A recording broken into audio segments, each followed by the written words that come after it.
बिस्मिल्लाहिर्रहमानिर्रहीम।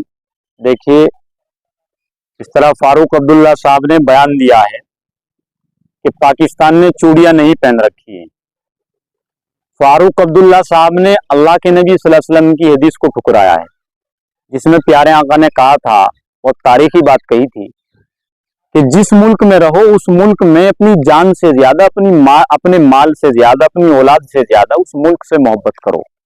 और फारूक अब्दुल्ला साहब भारत में रह करके, भारत का खा करके, भारत की हवाएं इस्तेमाल कर रहे हैं, भारत का खाना इस्तेमाल कर रहे हैं, लेकिन गुण गा रहे हैं पाकिस्तान का।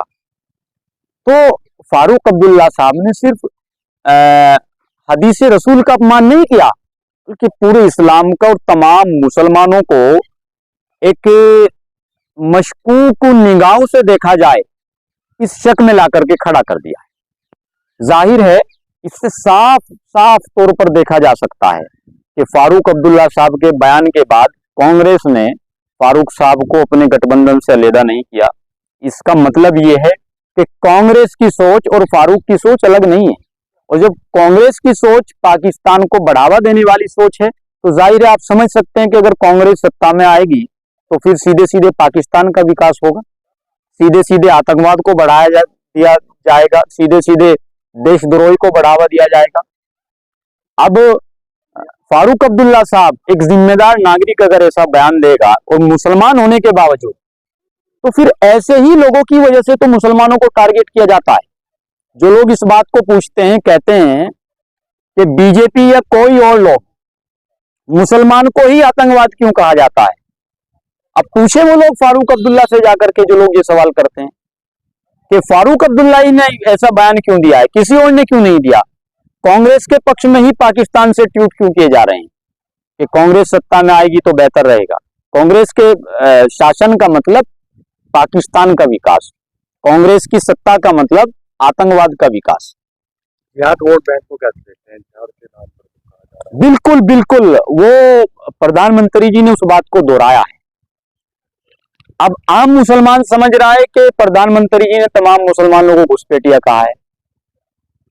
हम लोग तो घुसपैठिए नहीं है, हम लोग तो अव्वल शहरी के मुसलमान हैं। घुसपैठिए का मतलब घुसकर आने वाला। हम घुसकर नहीं आए, हम तो इसी मुल्क में पैदा हुए, इसी मुल्क में मर जाएंगे।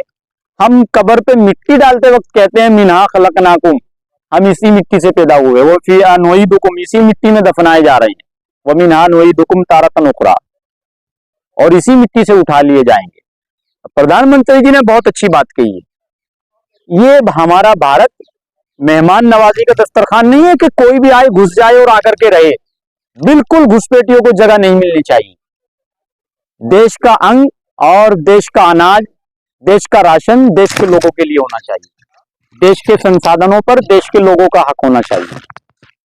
जो आप भाजपा के लिए प्रचार कर रहे हैं, लोग आपको बहुत ट्रोल कर रहे हैं। देखिए, मैं भाजपा के लिए बिल्कुल प्रचार नहीं कर रहा हूं। मैं भाजपा के साथ तो बैठ रहे हैं, मैं भाजपा का सदस्य नहीं हूं, और मैं राष्ट्र के लिए वोट की अपील कर रहा हूं। और ये मैं जब कर रहा हूं जब इस तरह के बयान सामने आ रहे हैं। आप अंदाजा लगाइए, अगर कांग्रेस सत्ता में आएगी तो पाकिस्तान मजबूत होगा। अब आप देख लीजिए, आप दुश्मन देश को मजबूत करना चाहते हैं या अपने देश की तरक्की चाहते हैं। सीधे सीधे से सवाल है। तो एक आम आदमी भी, सड़क पे चलता फिरने वाला आदमी भी इस बात को समझ सकता है। वक्त आ गया है भारत को विकसित भारत बनाने का। आज देश तरक्की की तरफ बढ़ रहा है। 2014 में आप अंदाजा लगाएंगे कुल 74 एयरपोर्ट पूरे भारत के अंदर थे, आज 150 एयरपोर्ट भारत के अंदर हैं। 2014 में कुल 7 एम्स भारत के अंदर थे, आज 22 एम्स भारत के अंदर हैं। 2014 में कुल 96,000 किलोमीटर वर्ग का हाईवे देश के अंदर था, आज कितना है? 1.5 लाख किलोमीटर। तो सोचिए आप किस तरह का विकास भारत के अंदर हुआ है। और फिर से अगर ये लोग सत्ता में आएंगे, फिर से जो है भारत की तरक्की में रोक आएगी।